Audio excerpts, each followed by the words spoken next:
Hello YouTube, the Gun Nut here.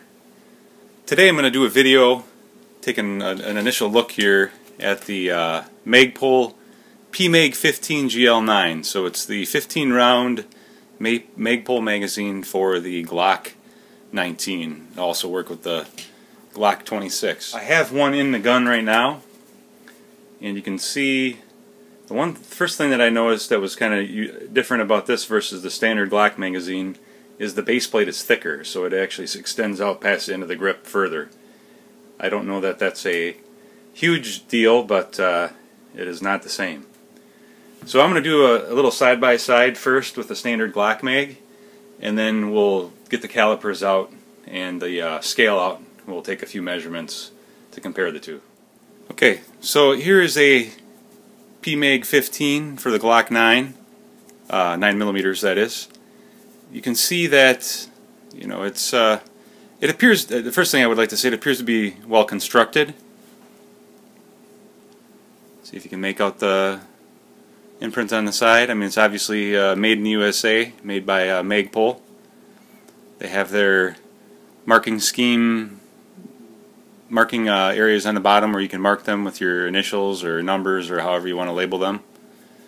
And the first thing I did notice, the big difference here, is you only have a fully loaded indicator, round indicator, whereas the Glock obviously has, you know, it shows you how many rounds, starting with like round 4.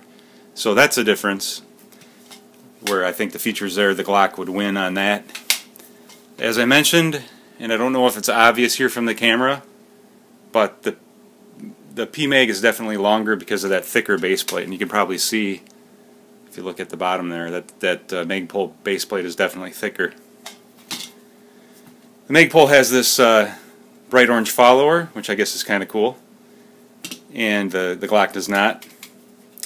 The Glock feels heavier, but I'll throw it on the scale to confirm. You know, the Glock magazines are very good, obviously very proven, so the Magpul PMAG has a lot to prove.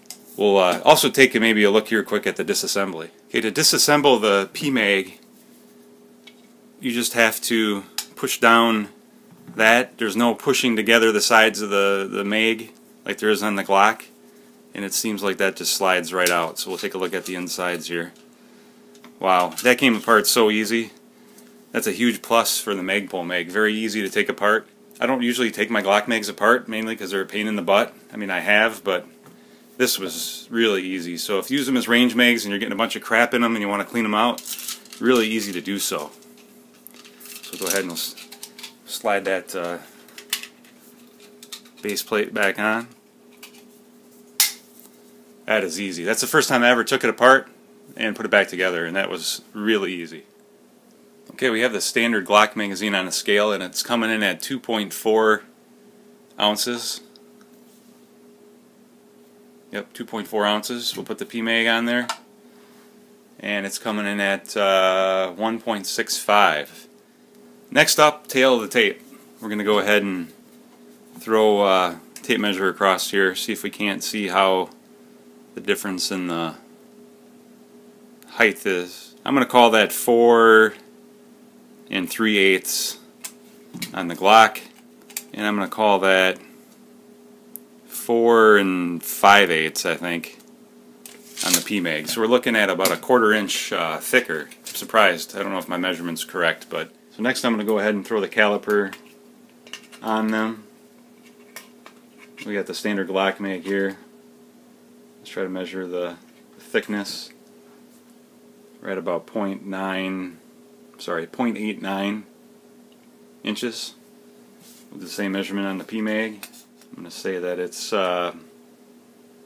slightly thicker, about 0.4 of an inch thicker on the PMAG at 0.94. And then we'll do the front to back dimension as well here. And on the PMAG front to back, we're at about 1.31. So I guess the Glock, Glock's actually closer to 1.312. So there's only about 2 thou difference there. That gives you an idea what they dimensionally stack up to be. Next, as far as function goes, I have to admit I just opened these up, so I haven't had it to the range, but I have had it in the gun, and it seems to insert properly into the gun. Seems to eject fine. No issues there. The extra thick base plate actually gives you something to slam your hand against to insert the mag. Of course, Glock Mag obviously inserts fine as well. It's maybe a little more positive sounding click since you're clicking into that metal reinforced area on the Glock Mag. It may be slightly smoother coming out, but I'm going to say they're very, the PMAG functions fine with respects to that. And then of course, how do they load? Obviously an important part of a magazine is how easy it is to load. It does feel about as much tension as like the regular Glock spring. So, after you start getting a few rounds in there, it gets a bit difficult. Okay, I got all 15 rounds loaded in there. Now see if you can see in the window there that it is showing that there's all 15 in there. I would say overall, I think they went in a little bit easier into this PMAG versus a standard Glock Mag. Although when you're shoving them in here on top without that metal reinforcement, it feels a little bit, I won't say flimsy, but you can definitely feel the difference. It's definitely not as stiff as the Glock, which you would expect. Will it stand up? Only time will tell, so we'll have to start running these, take them to the range. I'll report back to you guys if I run into any issues with reliability. Well, I hope you guys found this initial impressions and short review on the PMAG useful. If you did, please go ahead and like and subscribe, and you guys be safe. Thanks for watching.